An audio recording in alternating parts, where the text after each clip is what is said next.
Welcome to the WP Builds podcast, bringing you the latest news from the WordPress community. Now, welcome your hosts, David Wormsley and Nathan Wrigley. Hello there and welcome once again to the WP Builds podcast. You've reached episode number 317, entitled Thinking the Unthinkable, episode 3. Page Builders are the scourge of the internet. It was published on Thursday the 9th of March 2023.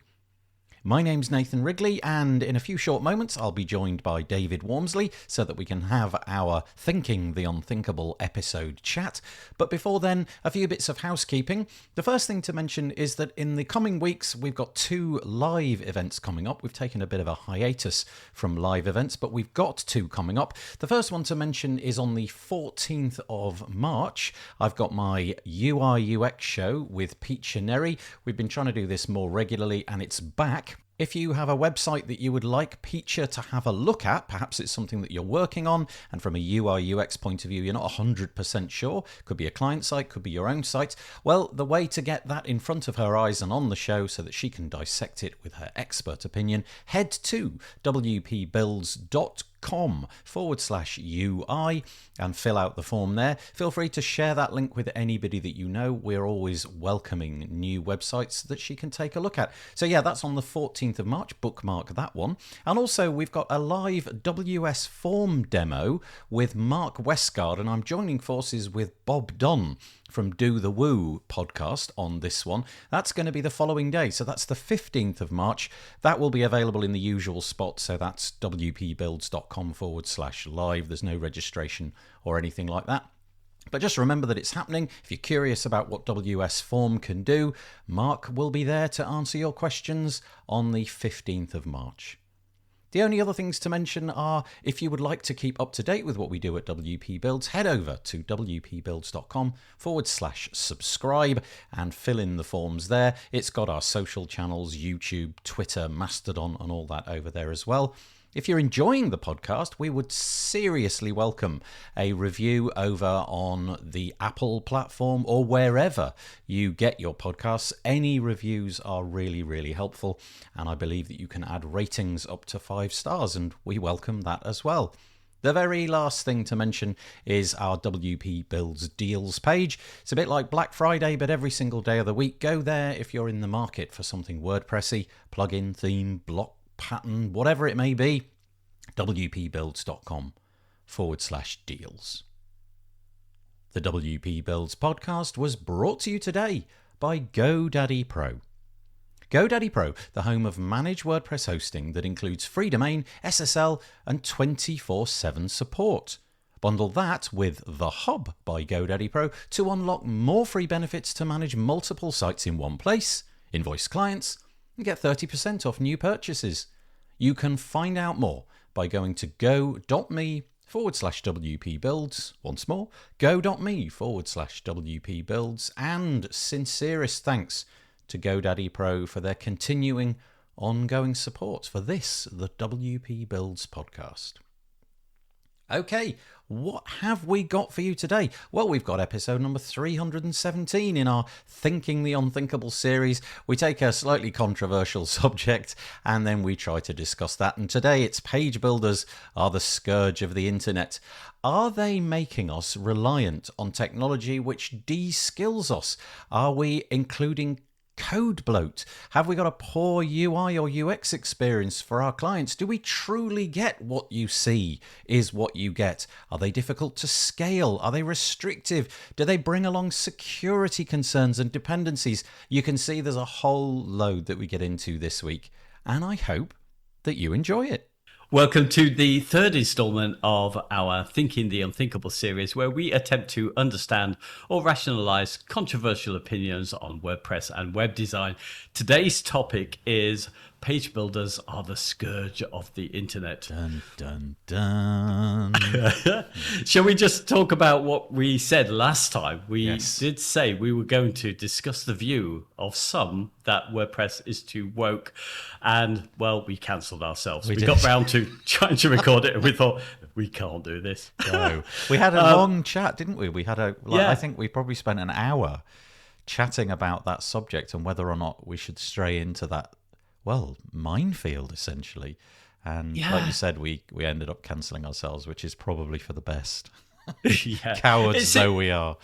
I know, it seemed like a good topic because I think you've got a good understanding of the community, and I had this kind of career mapped out, which was academic one around diversity. So I like the kind of discussing these kind of topics that come up there, but it's just too big for this podcast in a sort of chatty way. And also, I mean, I'm very much out of touch, if you like, with being in India for the last decade. You know, a lot is focused on this topic around kind of US politics and thoughts there. Right. I would have definitely put my foot in it. So there we go. Right. So we've quickly bypassed that episode entirely, and now we're on to page builders are the scourge of the internet. Well, this will be an interesting subject. I think for a lot of people, this really is thinking the unthinkable. And for you, increasingly, it's, well, I would have thought this was unthinkable for you 2 years ago, but now this is what you're thinking. Crikey, how many times can I say thinking in a sentence? Let's get into it. Yeah, I'd never go that far, and I don't think I've ever seen that expressed in that way, but there are plenty why you shouldn't be using page builders these days. And there is, of course, within WordPress, the debate about Gutenberg versus page builders, seeing Gutenberg as kind of core and different from external page builders. But for this, we're looking at them all, we're putting them all in the same category. Really, they are page builders. Or I think Gutenberg is making WordPress more of a page builder. So yeah, I mean, obviously, I with Anshan LaRue, we do this page builder summit, and the interest in page builders just doesn't seem to be waning. You know, there's always new things to talk about. There's always new features and things coming to them. They do seem to be, well, I guess it's the trajectory may have calmed down a little bit, but it does seem that there's almost no objection from the WordPress community now. You know, people go in different directions and choose their page builder based upon different criteria, but the idea of it being some pariah status innovation seems to have quietened down to the point of silence, really.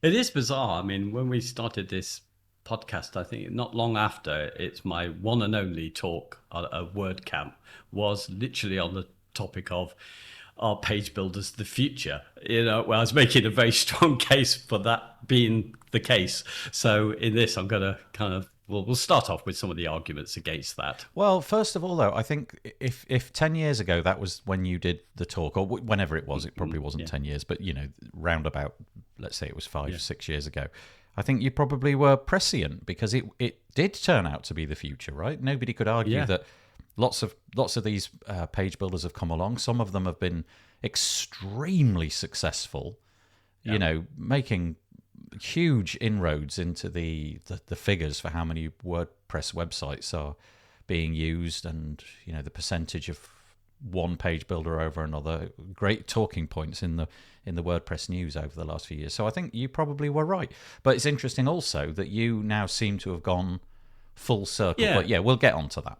Yeah, I'm going. Yeah, I've seen some of the downsides, and it's just my business changing. But so I think all of these articles are saying not to use page builders include the points we've got here, and the first one being, I guess, the obvious one is the code bloat that comes with page builders. I think at the beginning when page builders came around, nobody was really paying any attention to this. It was all about the UI and the fact that there was a different experience to building pages, significantly easier. But then after that initial excitement died down, I think people did start to get really interested in what was being put out. And I think in many cases, there was a lot of concern that, whoa, we've got divs within divs within divs just to achieve something really basic. And I think code bloat is a legitimate concern. I'm not sure whether it's still too much of a concern because I don't pay attention to that discussion, but I would imagine it's, the developers of all these different things have gone to town since Google have announced that this stuff is important. They've gone to town to make things a bit leaner, but I don't really have any data for that. No, and I think we're still, we discussed before the kind of challenge of Jamstack, and it's very much on a new performant and to some a more green web, where you are, putting up on the web only what is needed, and I think and trying to serve it to the edge of the web so people receive their files that they need for a website closest to where they are and all of that. So it kind of comes into this. I mean, it is tricky, isn't it? If you're going to make something that's going to save people time, then you do, and it's for multiple people, then you need to put more in that system than is actually required and that any one individual will need. So, but this is the balance we have with everything, isn't it? There's no way we're just going to go back to, Notepad and write out our CMSs each time. Yeah, line by line. I do wonder as well, for a significant proportion of people using page builders, I do wonder how much all of this matters, code bloat. The prime motivation for using a page builder is just to make it easy. And so long as the website behaves and looks how they designed it on that canvas, they don't really care. I mean, it's people like, you and I and people in the WordPress industry or website building industry that care about this stuff, probably slightly exclusively. But yeah, it does matter. And it is definitely a strike against page builders in that you certainly can achieve most of the tasks that a page builder would achieve with, I would imagine, a significant amount less code, just by the nature of what the page builder is trying to do. It's trying to do multiple things at the same time and make the interface easy to use and so on. And it's probably corners that need to be cut, or I should say corners that need to be made bigger. I mean, it's always a trap that a page builder ends up in, whatever they do, because the appeal of them is it makes it a lot easier for people to just get a website up. And, the more people it attracts, then the more diverse the requests are for that page builder to do this. And trends change. So it's very hard to deprecate something that you've put in because sites are running that, but you need to put the new trend that's come in as well. So it's really hard for it to stop. Yeah, bloating. We did see that trend, didn't we? Over the last several years, we saw page builders adding in feature after feature because their users were clamoring for it. And then I don't know if it was the same users or a different set of users then shouting, put the brakes on.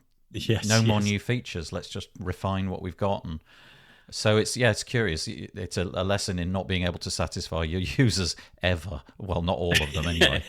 It's always a balance. I've put in this one. I don't know if it's mentioned in articles I've seen that are critical. I've put this one in. It's not in so much, but it's poor user experience. And what I'm arguing here is that if you use a page builder, which I have for a long time and loved it, but UX does go a little bit out the window because you can drag and drop so much in there and make your site so quickly.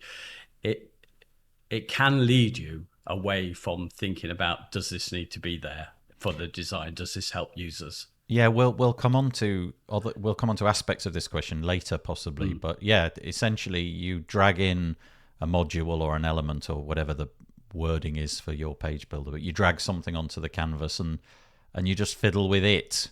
You don't really worry too much. Okay, that's the default. Let's just use those. I'll type a different set of words and then click save.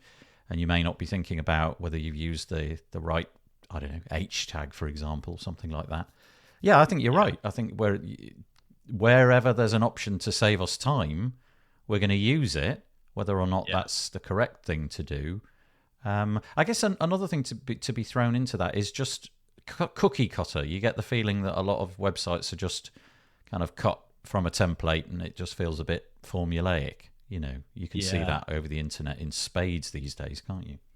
Well, that was one of the points that were put down about it can be a killer on creativity. And we were talking earlier, weren't we? And for me, that was a bit like how certain language copy that's used on websites become blah blah because it's cliche, and I think templates are visual blah blah sometimes, and because you tend to follow these sort of templates, and then it becomes very difficult when technology, I think particularly at the moment, we've one thing that would challenge page builders at the moment, certainly WordPress ones, is grid CSS, because it allows you to do all these kind of unique layouts quite easily with very minimal code, which most page builders are still based around the concept of rows, I'm curious, actually. I wonder what the listenership would make of this. I wonder what people are typically doing when they start a blank page. Let's say you've just got a brand new project and it's for, I don't know, a fitness club or something like that. I wonder if there is a temptation, rather than use your creative juices, or a designer to use their creative juices to come up with a nice layout.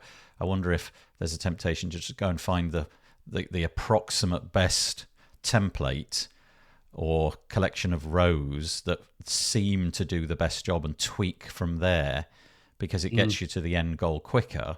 It may not be the best solution, but it certainly is a quicker solution. So I don't really know. I suppose the budget and everything really do impact on that. But I wonder, as a proportion of the users, I wonder what percentage of us are tempted to just throw in templated rows and everything just to make it a whole lot easier. I know that temptation's real because I've done it myself. It's just quicker to chuck something in and build off of that, even if it's just the inspiration, and then you just mimic it underneath with your own take on it. But it definitely is easier.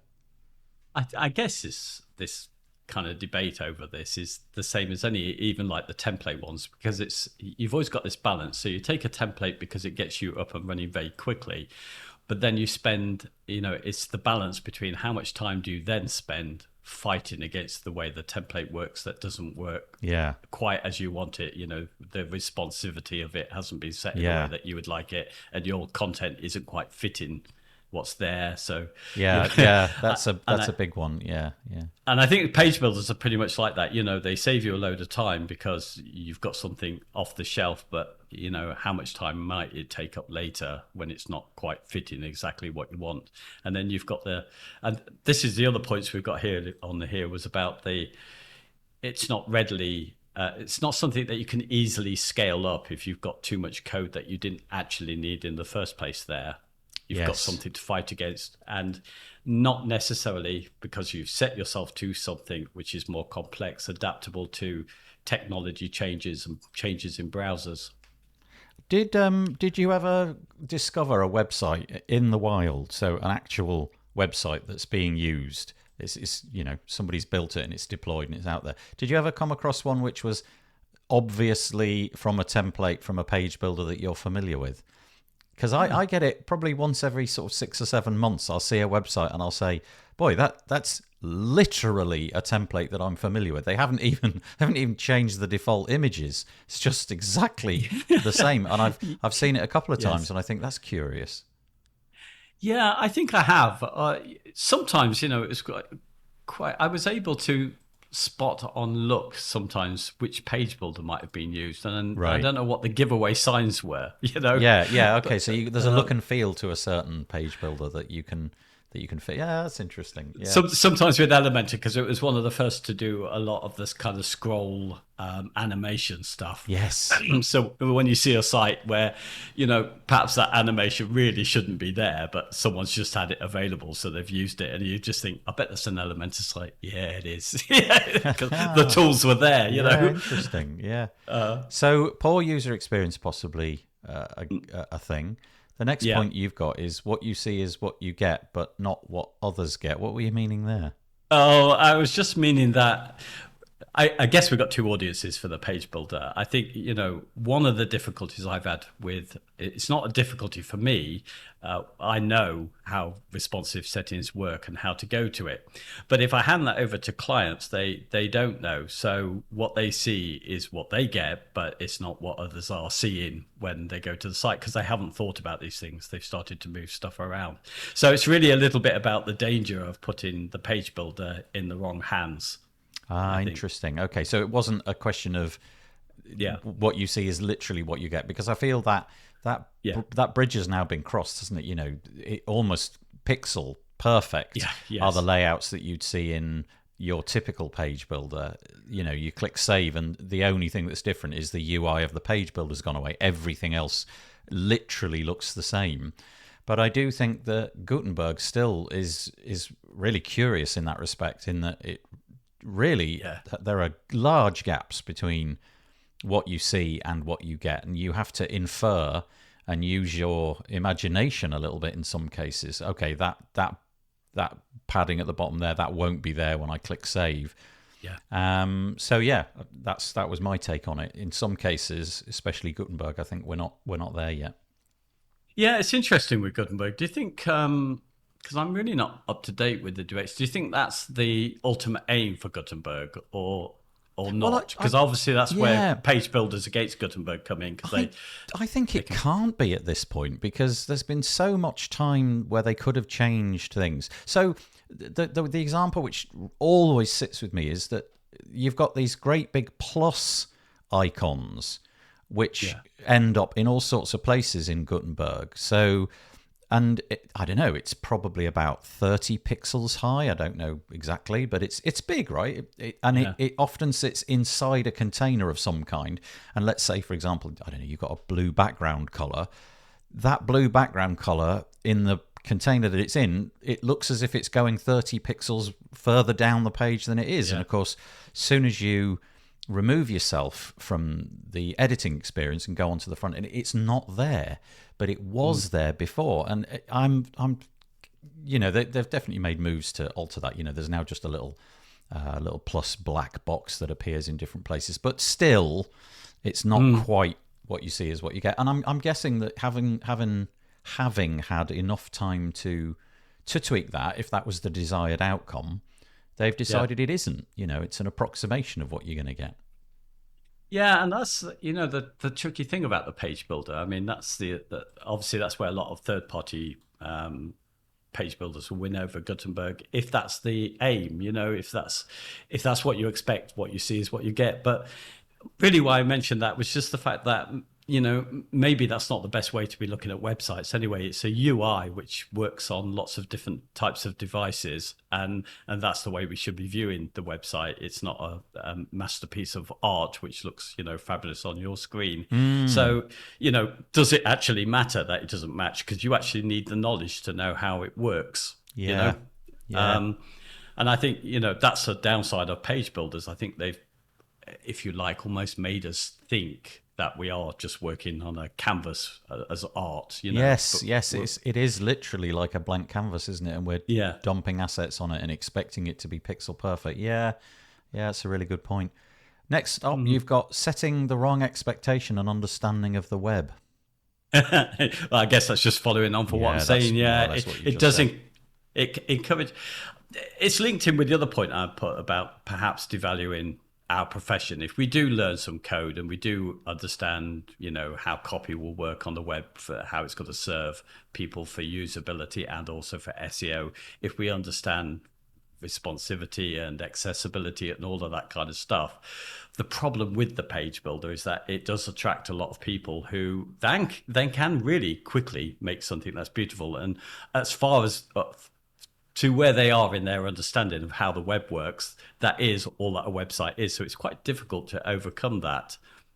What I found a little bit is that I want to move away from page builders, because I feel that when I say that, they think they already know what I do and miss what I actually bring to the table. So in some ways, separating myself seems to be a way of separating myself from a DIYer. Yeah, so in an example where a client, so let's say we've got a non-technical user and they've downloaded a page builder and they've become familiar with it over time, then their expectation is that the page is finished when it looks right.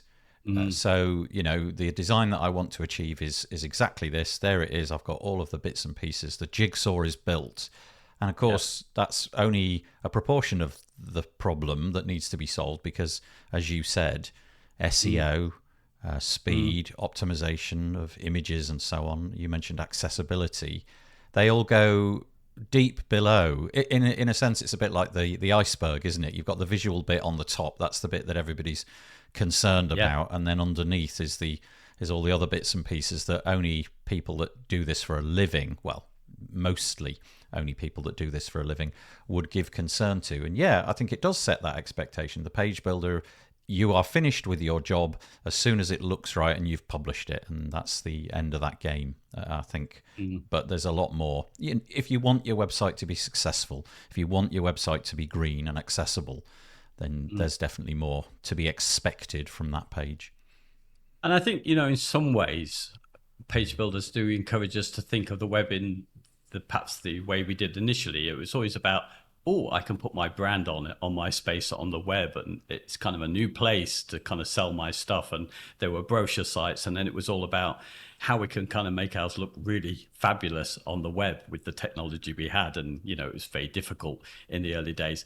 And I think we can kind of get stuck in there, where I think over time we've realized that the web works differently. We can, the beauty of it and how it's different from all other mediums is the fact that we can see in real time how users are using it. We understand a little bit about how traffic comes, the long tail and stuff. And we've adapted, and slowly, as we realize, people, for most sites, don't have the time to appreciate the artwork on it. It's a UI to help them get a job done. We start to see it rather than a piece of artwork. And I feel in some ways the way that you sell a page builder is all this beautiful template stuff. You can create something like that. You can do all these whizzy stuff, and it can animate this, and you can do it with no code. And I think sometimes it's the focus then is on the wrong thing. You know, what's going to give you success on the web is simply whether you can reach the right people and you can help them to achieve their tasks in the most easy way. Yeah, it's interesting. I was just, as you were saying all of those words, I was thinking about carpentry for some reason, and I was thinking that in most scenarios, I just really want to go into somewhere and buy a table. I just want to, like, you know, examine a bunch of tables and get a table that fits for me. Whereas there's something about the art of carpentry, you know, knowing how it's done and how was the lathe set up and all of the bits and pieces and what type of wood to choose and which varnish you went for. It's all of that layer to it, isn't it? And I feel that at the minute you're really enjoying being the carpenter again. You've found that you want to drop the page builder because you're enjoying the process of going back, stripping it down to nothing and building the canvas up all by yourself with the tools that you're either learning or have learnt. And there's some enjoyment there that you, a couple of years ago, didn't even know that you were anticipating that you wanted to learn about. Yeah, absolutely. And, you know, it's just getting back, I guess, when clients come now, what I've realized, and I never realized for a long time, is that mostly what they want is not what they need, because they haven't yet kind of got a concept, if you like, of the web. They know what one looks like, and it's even with functionality. The last couple of clients have asked me the first thing they've asked me really is if I can create them an appointments calendar, and when we've explored it with both of the clients, it's the last thing they need. It's because there isn't enough people. Yeah, it's really, and you end off in a whole different direction. And I think sometimes, you know, I kind of like the way of building up from the beginning, and I think the page builders, why I'm moving a little bit away from them now, well, I am almost totally moving away from them, is that you have that maintenance, you do have that, you know, you're dependent on somebody else for what they will do to that software, and you're also it's not so easy for you to fix things along the way. You end up fighting with it, I think, in the long term. So I've got to the point now where I've got clients that are now 10 years who haven't really paid me anything to update their sites in any real way. So we've not been able to change out their technology, and some of it started to fall apart. Some of it's not you know, working any longer. And that's the risk with any page builder, is it, you know, you've got to rely on it working and being around. Yeah, it's really, really interesting.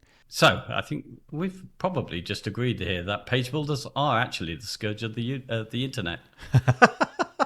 Except for all of the things that we're about to say.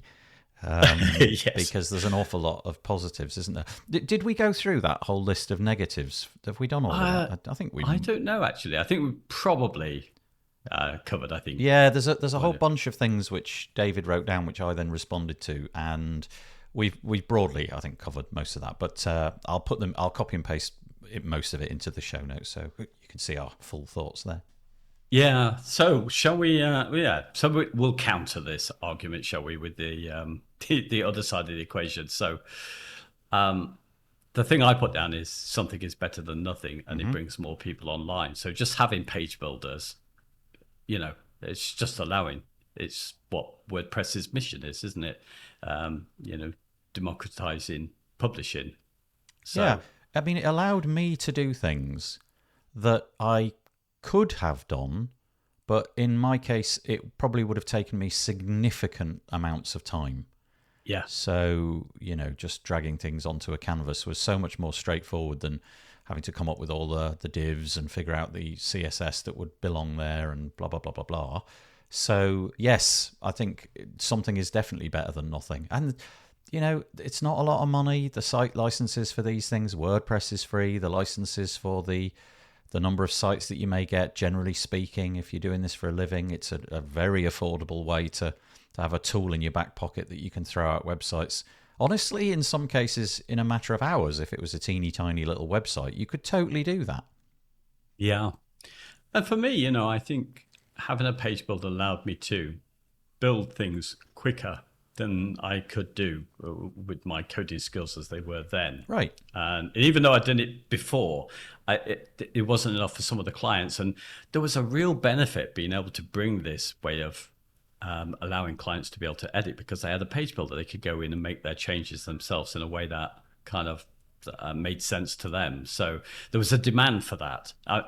Interestingly enough, it's that which is turning me a little bit away, because as I realize, sometimes it's just a lot easier for the client to give it to me to put in rather than them have to learn it. But still, for a long period of time, I don't think I would be around if it wasn't for page builders. I don't think I would have kept a business going. Yeah, wouldn't have got through. Yeah, because it did allow you to suddenly turn out websites for a fee in a very short space of time. Yeah, I agree with the fact that it was very beguiling to clients that you could show them the UI and they could really get a hold on that really quickly. No more shortcodes, no more surprises. Well, how did that even get onto that page? What did I do? How is that there?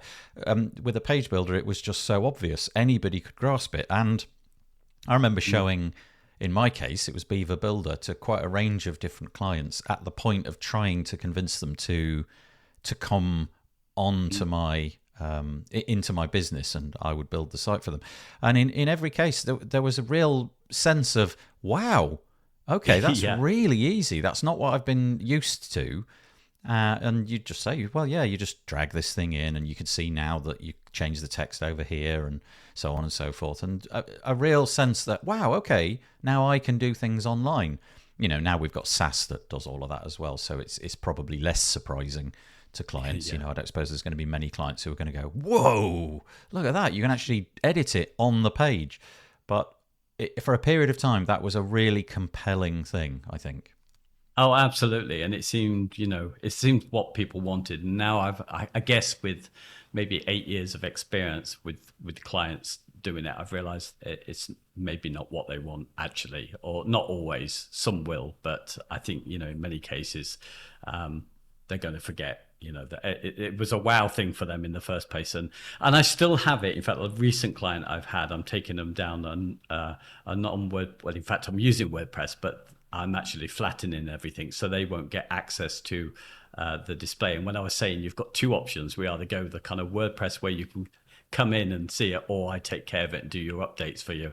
And I could feel this, that they weren't quite happy with the idea that they would be dependent on me for their content updates.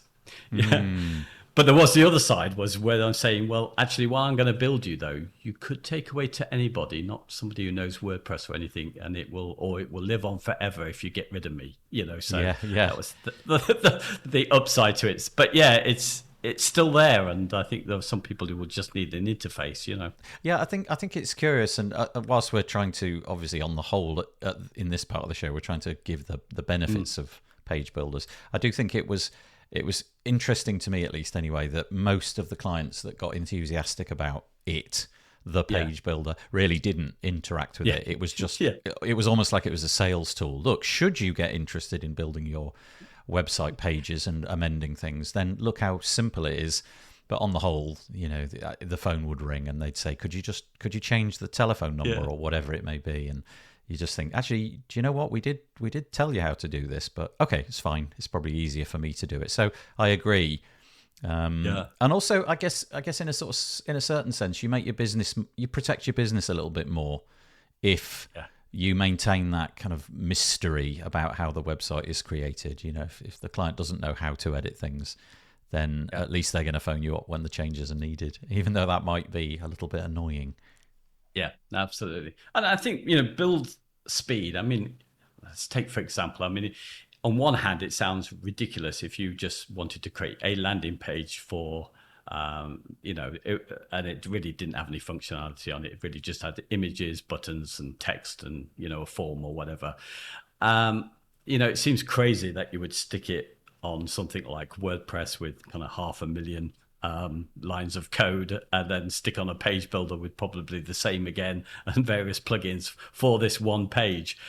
But if you do, it's so much quicker, isn't it, than having to go the HTML and stick that up. And if it's only temporary for a campaign, you know, that build speed is probably all you need. Yeah, that's a really good point. I mean, especially with modern hosting software, you know, and also things like, I don't know, Cloudways or whatever, where literally 10 seconds after pressing a button, you've got yourself a website. That is incredibly persuasive, isn't it? And, you know, like you said, if it's a disposable website especially, or if it's a landing page or whatever it may be, the speed of deployment of that, and especially WordPress because of the ecosystem around it, you know, all the development tools, the fact that there's managed WordPress hosts that will just get you up and running in an instant is just great. It's really, really compelling. I think that's a really good point. And the page builder, I guess I'm talking about myself, I guess, on this one, but it can be a stepping stone to better development. You know, you start with something like it can work in reverse, of course. It can stop you developing more because you've got it so easy. But I think sometimes it can be just a way in for people to get started and produce something, pages, a website, in the easiest way, and then slowly pick up bits of coding skills as they go along. Yeah, it always surprises me at the Page Builder Summit how many of the attendees, when you get into email chats with them or whatever it might be, how many of the attendees are really novice. They've got a business that they own, they require a website, but as of this moment, they don't really have the capacity to get somebody professional to do it. And so they show up and they discover all sorts of new things at that summit. But the point is, it's empowering a whole load of people who otherwise would have just said, well, I'm not having a website then. If that's what I need to go through to get a website, I'm not doing it. And I think that's the exact thing that the whole SaaS industry has tapped into as well, isn't it? You know, the likes of Squarespace and Wix, is that I'll shell out a little bit of money, press some buttons, change some text, and I'm done. And I think that has been created. That whole class of people who've built their own website has been created in the last 10 years by page builders. And you only have to look at the data. You know, the growth of WordPress, I think it's fair to say, has in the more recent past, in the last 5 years, been largely driven by the adoption of page builders. Yeah. I mean, I think it's definitely a stepping stone. I think, you know, I mean, both of us would agree that we were both hobbyists who dabbled in this kind of new webby stuff, and you just kind of, that's how it turns out to be a job. And for a lot of people, that's been their routine, isn't it, with page builders? Yeah, but it's curious that you're about to do an about face on that, and I know you haven't really got fully into that yet, but I'm curious as to, I wonder what level of, I'm going to use this word, and it's not really the right word, drudgery, will be borne by you in doing that. And I know that you're excited about doing things manually and writing your own code and all of these kind of things, but I do wonder if in a few years' time there'll be some part of you which says, oh, do I really have to do this again? You know, wouldn't it, I've got to upload this image to some S3 bucket or whatever it might be. Wouldn't it be better if there was a UI where I could just literally drag it in and all of the optimization will be taken care for me and all of that? I wonder, it would be interesting to see in a few years' time when you've really stopped using page builders where you're at.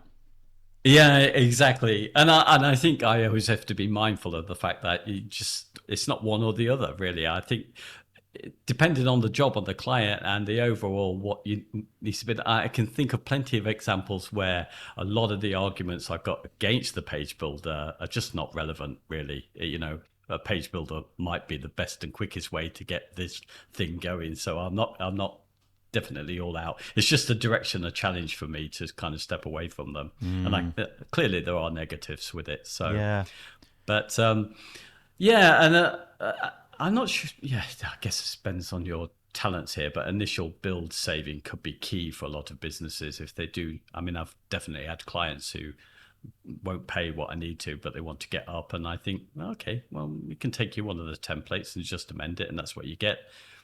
Yeah, it's interesting. I wonder what the data is across the industry. I wonder if the cost of websites has been driven down by page builders over the recent past. So, if you go back 10 years ago,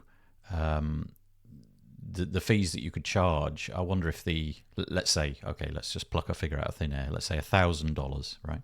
I wonder if it was easier to charge $1,000 before page builders for something broadly similar than it is now. I wonder if it's crept in that people know, well, I can do this. There's a page builder. You just drop in a template and you're off to the races. I wonder if there's some cost benefit that's gone in the wrong direction for us all, or if we're just trying to push different services now. SEO, speed optimization, core web vitals, knowledge, all of that kind of stuff. Or there is perhaps going to be a topic for future chat, which will be about whether the kind of prices are remaining up what's being charged, but the skills and the quality required to do the job are lowering. So our clients getting ripped off. How dare you? I know, but it's a topic, I think, for the future. Yeah, I agree. Anything else in that little laundry list there? You've got visual designers don't need to be dependent upon developers. Yes, I agree with that. Collaboration is now possible between coders and non-coders. Yeah, that's really interesting, because I really wouldn't class myself as an out-and-out coder. I'm dangerous with PHP, and usually at breaking it, I can sort of figure out my way around various bits and pieces. But it's definitely allowed me as a, let's say, non-coder to talk to other people and to get things out of my websites that I wouldn't have been able to do had I not had a page builder. Yeah. I mean, one of the most enjoyable days I've had, doing this job was working with somebody.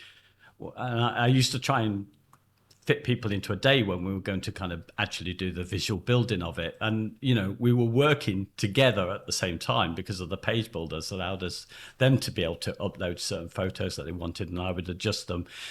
And that would never be possible under the new system that I'm going. There's no way that they can be in there with the code there trying to add the stuff in. So there are some that kind of cooperation was lovely, but it's, most of the time it's not going to work with clients anyway. It's interesting, isn't it? Because rewind the clock several years, we had loads of podcasts where we talked about your new way of building websites and the do it with me approach and all of that.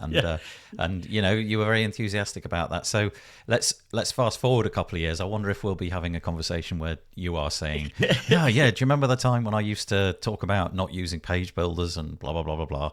And I was sort of straying away from WordPress, and it'd just be interesting. It's interesting what comes up out of it, because if I think about it, the frustration with that wonderful, joyous build that we had when we were doing it together is the fact that I wish we'd have spent more time at the beginning thinking about what the aims were for this website. Because it would have done better if we had. So I guess that's what's led me a little bit back to the code. It's an interesting journey, isn't it? I think you've got a really nice point. The very last one on your list is the weakness of page builders today may not be the weaknesses of tomorrow. And I think that points to like light at the end of any tunnel, really. That even if you've got something that you can moan about your page builder, it may do something in a way that you wish it didn't, or it doesn't have a particular feature that you wish it did, doesn't do grid, blah, blah, blah. There's nothing to stop tomorrow's page builders doing all of the things that you wish. So, there's that.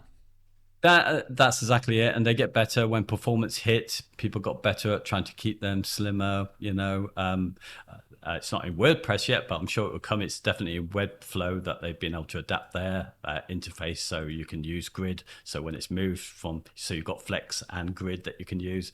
So that's the thing, I'm kind of moving away from them, I guess, from my own skills and the present moment, but with one eye to the fact that the technology in those page builders is likely to improve, and I may have to turn around again. And I think you're not quite good. I think you're really, really good at being introspective about this. And so, you've come up with this idea that I'm gonna try life without page builders. I've had a decade or more with them.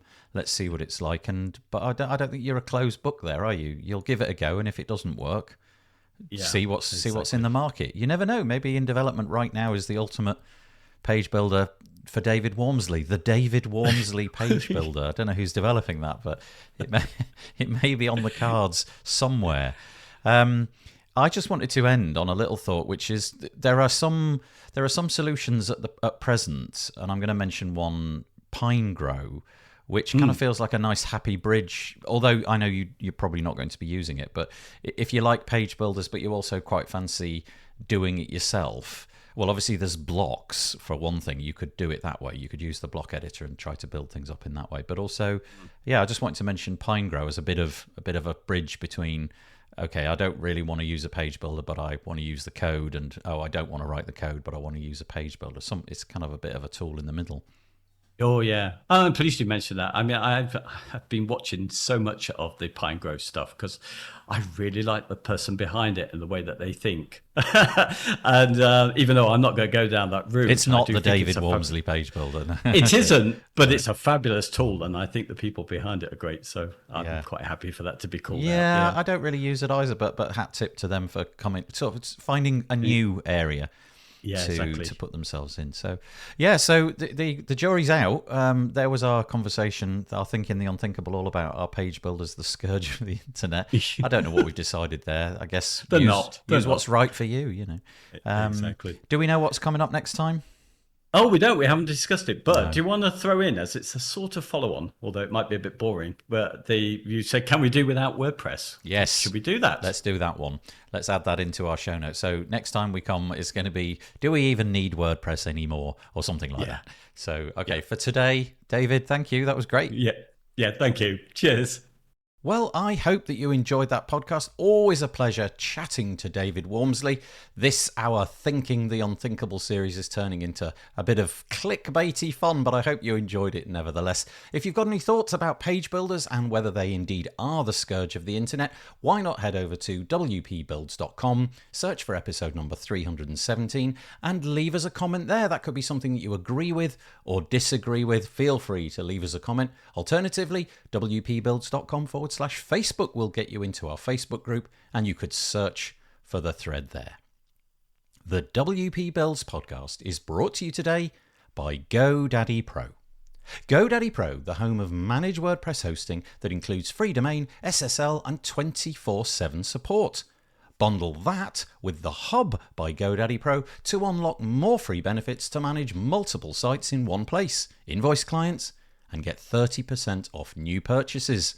You can find out more by going to go.me/WP Builds. And we truly do thank GoDaddy Pro for their continuing support of the WP Builds podcast. Okay, just before we fade in some really quite strange cheesy music this week, just a little reminder, 2 events coming up. The UI/UX show on the 14th of March. You can fill out the form at wpbuilds.com/UI and hopefully get your site on that show. And also, we've got the WS Form demo walkthrough with Mark Westgard, myself, and Bob Dunn. That's happening on the 15th of the 3rd. Bookmark that. We will hopefully see you there. All that it remains for me to do now is say, well, stay safe. Thanks for joining us this week. Cheesy music fading in. Bye-bye for now.